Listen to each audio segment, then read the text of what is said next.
Well, LSU football has announced which players will be wearing the legendary number 7 and number 18, and it was met with a good bit of skepticism by the LSU fan base. You are Locked On LSU, your daily podcast on the LSU Tigers. Part of the Locked On Podcast Network. Your team every day.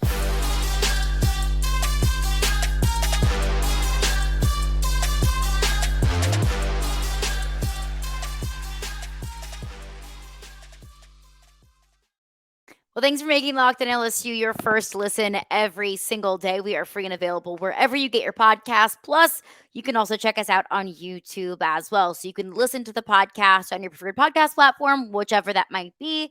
Listen to us on the go. You can also watch us on YouTube as well. Today's edition of Locked On LSU is brought to you by Game Time. Create an account and use code LOCKEDONCollege, all one word, for $20 off your first purchase. Appreciate our friends over there at Game Time. What's up, everyone? Welcome in. Happy Monday. Happy to be back in the saddle, especially on this week 1 edition of Locked On LSU.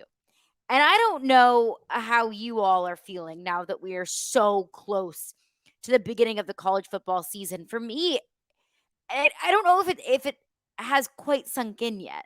And I don't know why that is. I was at a college football game this past weekend. I live in Nashville. I was at the Vanderbilt Hawaii game, which, like at this time of the year, I'll take any kind of football I can get. Even if it's week 0, even if it's an FCS, FBS matchup, like I'll take whatever football I can get.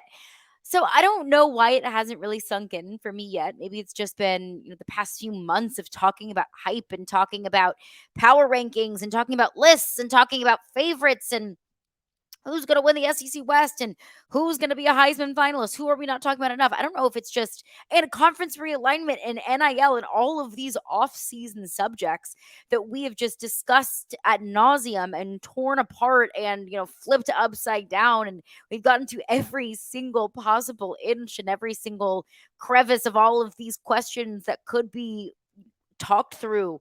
We've done that. So I don't know if it just is, it feels kind of surreal in the best possible way that we're finally almost here. Like we are finally going to talk about real life football that matters. Like we're going to be talking about LSU football this time next week. Maybe it's just surreal, but it hasn't quite sunk in for me yet. But I'm so excited that we are finally here. That the season that we've all been awaiting for so long with these dark and long and cold footballless days and nights and weekends, that's coming to an end. That's starting this past weekend, we're going to have football every single week through February. Every single weekend until the Super Bowl, we will have real life football on a real field with real players that actually matters. And I'm pumped for it. I'm ready for it. And I'm so excited to share with you all what I have in store for the college football season.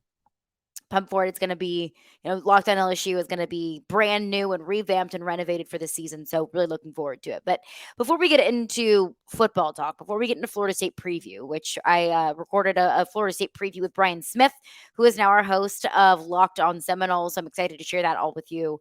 My thoughts on the game, his thoughts on the game, just overall things to look for in that game. Before we get into the real life football talk that I was talking to you all about, I want to get into a little bit of news that was announced over the weekend that LSU has announced who will wear the numbers 7 and 18.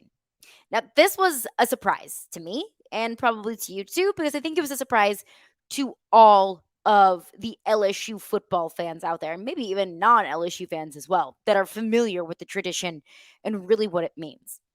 Number 7, for the first time ever, will be worn by an offensive lineman.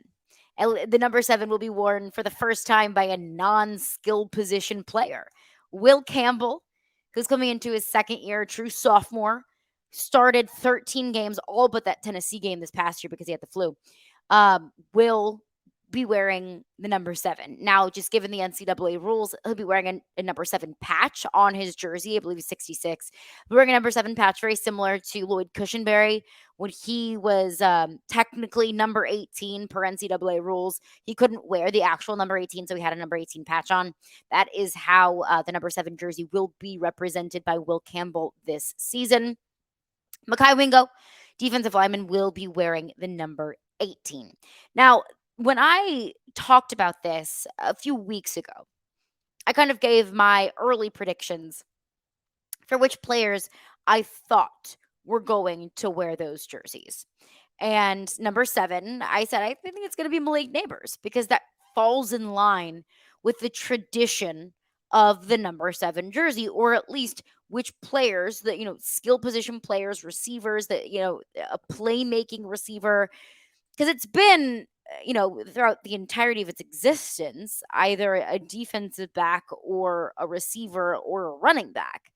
So I thought the Malik Neighbors just kind of fell in line with that tradition and, of course, deserves it. Absolutely.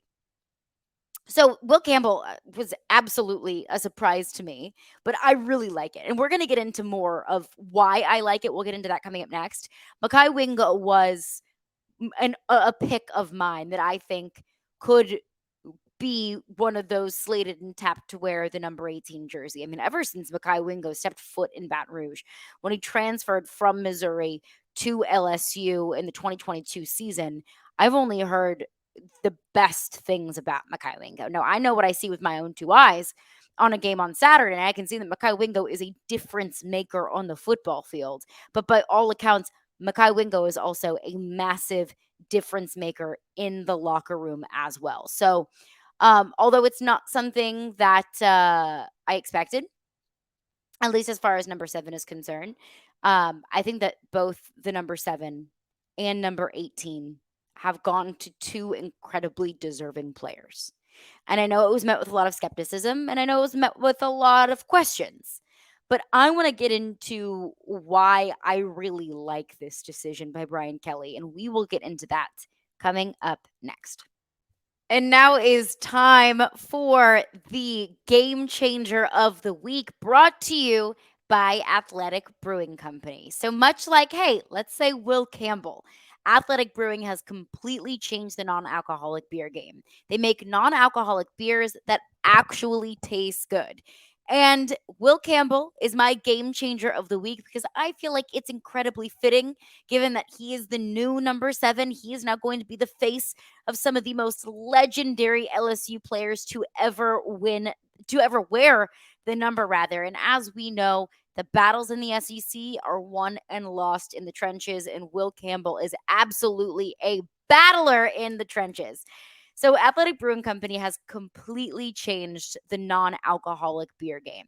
They're fit for all times, so you can drink them anytime, anywhere, and make any activity more enjoyable. Whether you're sitting on the couch and watching LSU on Sunday, or maybe you got home from work and you're trying to chill, you're at your kids' game, maybe you're going to their football games, and that's kicking off high school football in the fall. Wherever you are, Athletic Brewing Company has got you covered.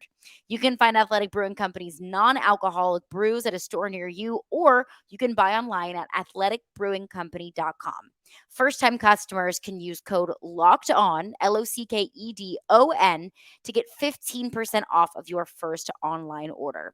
That's code LOCKEDON, LOCKEDON, at checkout for 15% off at athleticbrewing.com.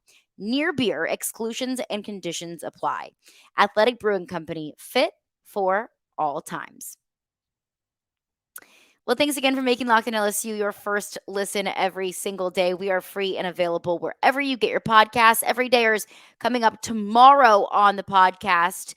We'll do a full breakdown of what we heard from Brian Kelly at the podium today, what he saw over the weekend, and also just what's coming ahead for this official game week, the first week of the 2023 season. I am ready for it. I'm pumped for it. I know you are too. I'm ready to talk about football. Like, I'm ready for somebody to go out there and hit somebody, and I'm ready to talk about it. Even though I know that it's probably going to be met either with a whole lot of heartbreak or with a whole lot of joy, hopefully the latter. It's just nice to finally have a little bit of normalcy back in the world, have football back in the world. But as I mentioned, as we all learned over the weekend, Will Campbell, left tackle, has been named number 7 for this upcoming season, and Mekhi Wingo named number 18. Now, Mekhi Wingo, I think, was met with a little bit more understanding. Will Campbell being named number 7 was met with not, pushback, but I think a little bit of skepticism, if not a lot of bit of skepticism. But I want to tell you why I love it. Like why I love this decision by Brian Kelly. Like I mentioned just there when we were talking about our friends over at Athletic Brewing, how can we, as a football watching and football fan society, talk all the time about how games are won and lost at the line of scrimmage and then not give those big men with their hands in the dirt the recognition that they deserve? I mean, I understand that Will Campbell being a number 7 is going to be a change. It's different. Of course, it's different. We as LSU fans are so accustomed to watching Leonard Fournette run all over the yard and hurdle over Auburn defenders wearing the number 7. That we all are accustomed to watching Tyrann Mathieu absolutely just, blow everyone else off the field wearing a number 7. That skill position players traditionally wear number 7, and we watch the number 7 do spectacular things with the football. Well, that's not going to be the case with Will Campbell. He is a left tackle. It's just the position that he plays. But I could argue that what Will Campbell does is just as important, if not more important, than what a skill position player can do. Because when you think about it, Leonard Fournette couldn't do what he did without an offensive line blocking and creating holes for him. Think about it. I mean, Jamar Chase, obviously before he declared for the NFL draft and opted out for the 2020 season, he was number 7. He was gifted number 7. And granted, I guess, earned is maybe the more correct word. He couldn't do what he did without those 5 guys up front blocking to make sure that Joe Burrow had time to go through his reads and deliver the ball to Jamar Chase. And look, don't get this twisted. Like, this is not me by any means at all in the slightest, hating on a Leonard Fournette or a Tyrann Mathieu or a Jamar Chase or any of the legendary LSU players that have worn or have earned the number 7 jersey. This is not me by any means undermining what those players did and what future number 7s at the skill position do. And really just skill position players in general. That's not me undermining their impact and their importance in the slightest. Don't get that twisted. But what I'm trying to do is prove just how impactful an offensive lineman is to the full, story of an offense. It's different. It's something that's new. And I understand that whenever tradition is messed with or whatever, what you have known, the entirety of your LSU fandom is different now. Skepticism is probably fair. Maybe a little bit of uncomfort is totally justified. And if you don't like it, that's your opinion. 100%. You are 100% entitled to that. But what I'm saying is, how can we say that this is a game that's won and lost in the trenches and then not give those men in the trenches their due? Because I think that Will Campbell has deserved it, that his impact to this team, at least in his first season, has proven to be just as impactful as some of the other players that have worn that number, that legendary number. I think the second thing that I really love about this too, less about the idea of it and more so about the players that received these 2 jersey numbers, Will Campbell, number 7, Mekhi Wingo, number 18, is both of these guys are only in their second year within the program. Mekhi Wingo's in his 3rd year of college football, of course, because he was he contributed a lot in his true freshman season when he was at Missouri. But this is his 2nd year in the program, and Will Campbell as well. This is his 2nd season in college football. He's a true sophomore. Both of these guys did enough in their first seasons within the program to earn one of the greatest, honors that an LSU football player could have bestowed upon them. That I think that is a really cool thing. I think that is such a testament to both of those players, Will Campbell and Mekhi Wingo both, and how big of an impact they were able to make in just one single season, especially considering how young they are. I mean, I know that Mekhi Wingo, he's going into his third season in college football, but still, I mean, that's got to be a pretty intimidating environment to be in. You transfer in to a place, he's from St. Louis. He's from an hour and a half away from Columbia, Missouri, where Mizzou is. So he's going to a new place that's a little bit unknown, unfamiliar, into a team with a brand new head coach, with a lot of new players, with a lot of questions around it. You don't think that that's probably a little uncomfortable for Mekhi Wingo to do, maybe a little bit intimidating? But it's a testament to him that from the jump, he was able to contribute on the field and made his mark off the field as well. And that has been made obvious by the fact that he is now wearing number 18, Will Campbell as well. You're a true freshman. That's probably not the easiest environment to be in to be a leader. That he started 13 games as a true freshman in a season in which LSU had very low expectations, but they ended up winning the SEC West. And the most important position on the offensive line. I mean, I don't know. Like, I don't have the numbers in front of me. I didn't do the research. If you want to do it, you're more than welcome. I don't know how many true freshmen at the Power 5 level started at left tackle this past season, or how many in the past 5 years. I mean, I'm sure he's not the only one, obviously, but I don't think that it's very common. For Will Campbell to take on that challenge and to have executed at such a high level, I think it's just a huge testament to those two. And it's really impressive to me. One thing that's new, beside the fact that it's going to an offensive lineman, one thing that's new about the number 7 that we learned over the weekend is that the number 7 jersey will now be given to the best player from the state of Louisiana. That is something different. In the past, it's just gone to the greatest playmaker. Didn't really have anything to do where you were from, local guys or not. It was just, you're the best playmaker on the team. A lot of people didn't like that. I saw a lot of pushback on Twitter from a lot of LSU fans that said, well, it's not supposed to be a Louisiana award. It's supposed to be an award to the best playmaker. And I get it. I do truly get it. But first of all, when you look back at the history of the number 7 jersey, only 2 players that have worn that jersey aren't from the state of Louisiana. Maybe one of the best to ever wear it, Patrick Peterson. He's from Florida. And then Jonathan Giles, who's from Texas and transferred in from Texas Tech. And we all know how the Jonathan Giles experiment went in an LSU uniform. Other than that, I mean, Tyrann Mathieu, Leonard Fournette, Grant Delpit, they're all from New Orleans. DJ Chark from Alexandria. Burt Jones, if we want to go all the way back to the OG number 7, Burt Jones from Ruston. Jamar Chase, also, like I mentioned, he was given the number 7 before he opted out. He's from New Orleans as well. So, I mean, for the most part, number 7 has gone to a player from Louisiana anyway. But why I think Brian Kelly made this slight rule shift is to continue to emphasize the importance of in-state players to this program. I've said it before and I will say it again, that there is no one single flagship university more important to its state than LSU is to the state of Louisiana.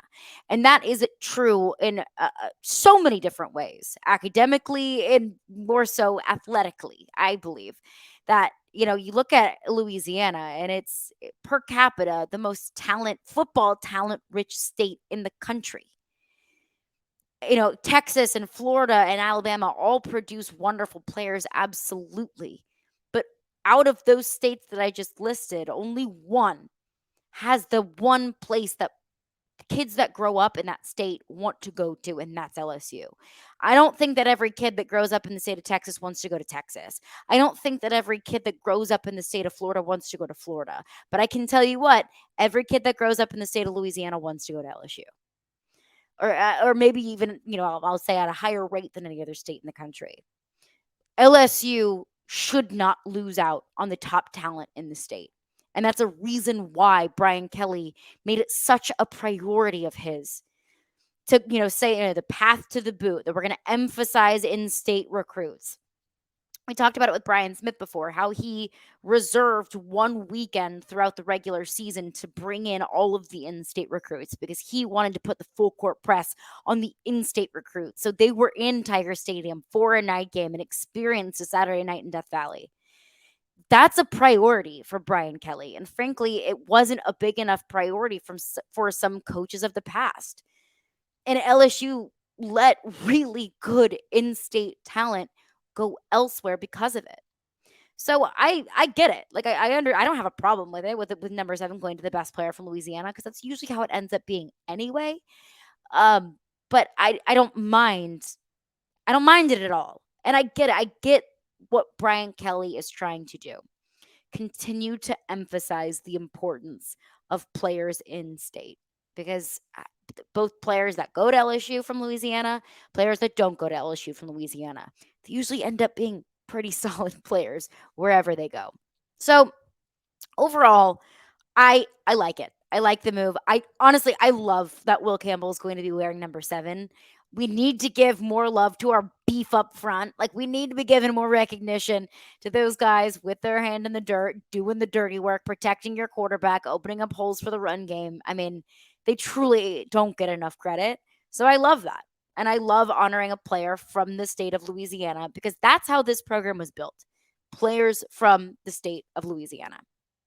But coming up next, I mean, both of those jersey numbers, to a certain extent, in my interpretation of the meaning, is a certain level of leadership. So, kind of what is that shaping up to look like for this LSU team? We'll get into that coming up next.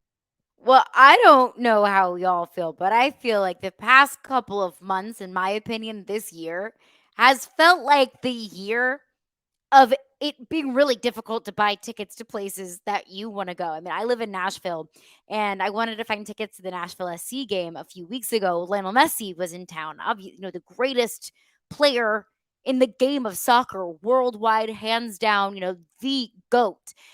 He was coming into town. He was playing Nashville SC.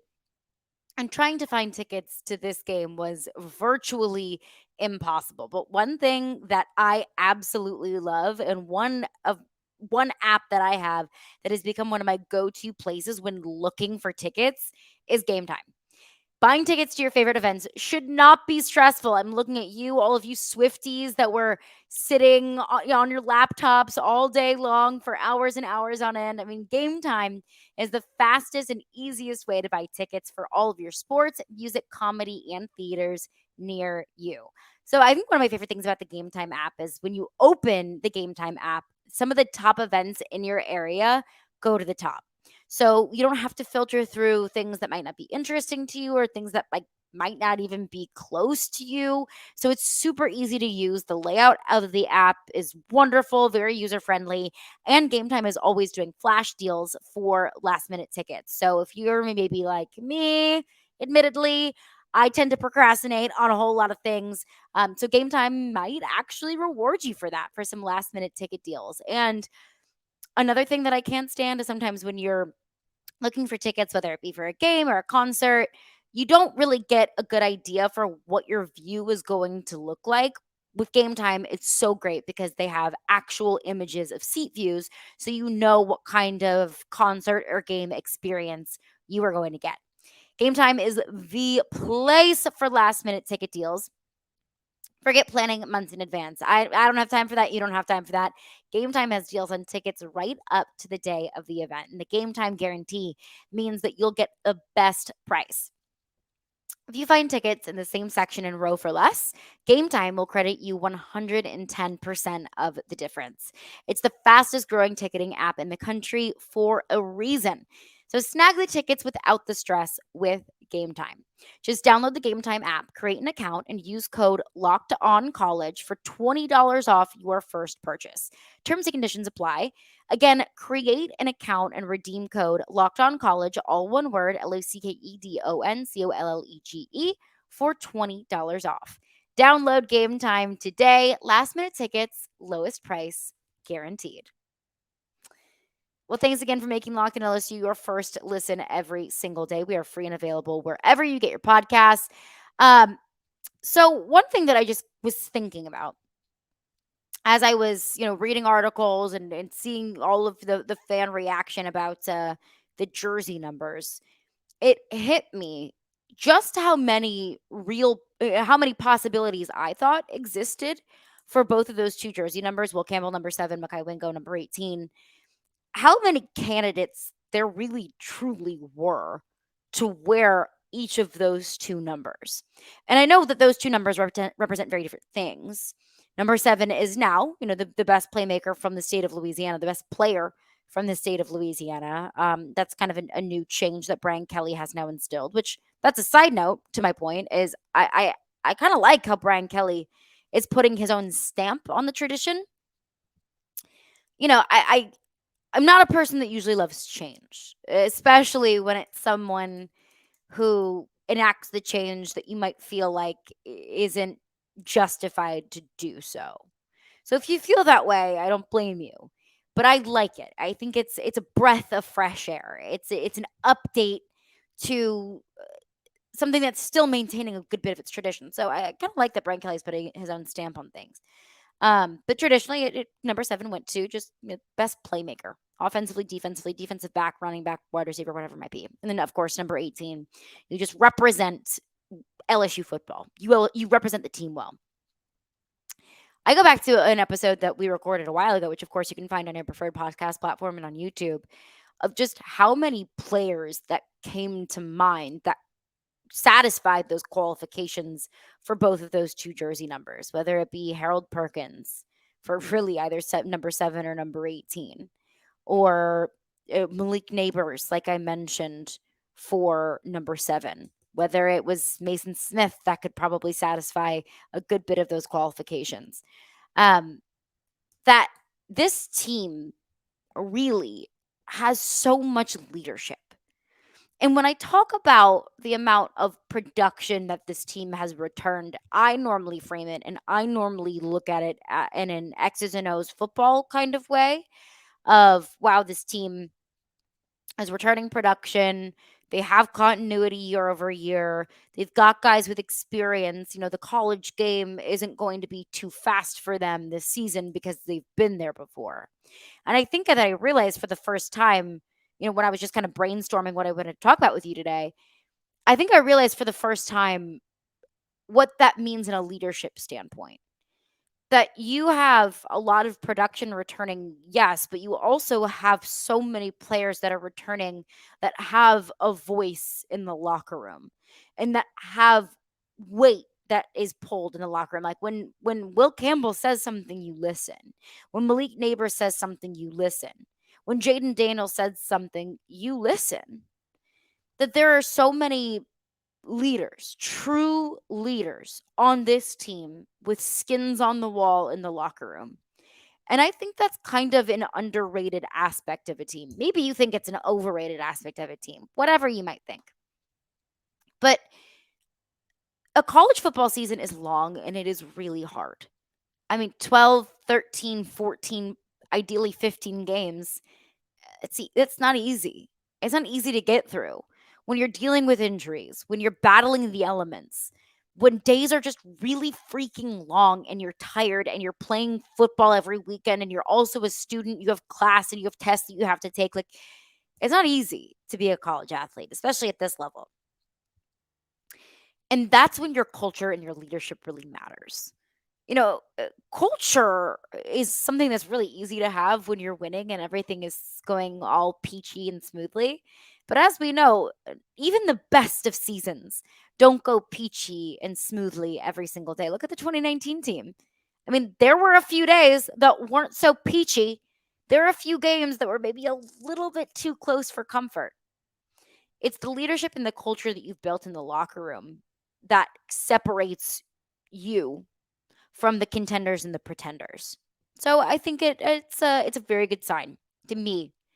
I don't know what happens in the locker room, but to me, in my opinion, just based off of these jersey numbers and how many players really could qualify to wear those numbers, that this team has some really good leadership and that there's the locker room is in good hands, in my opinion, is what I'll take away from that.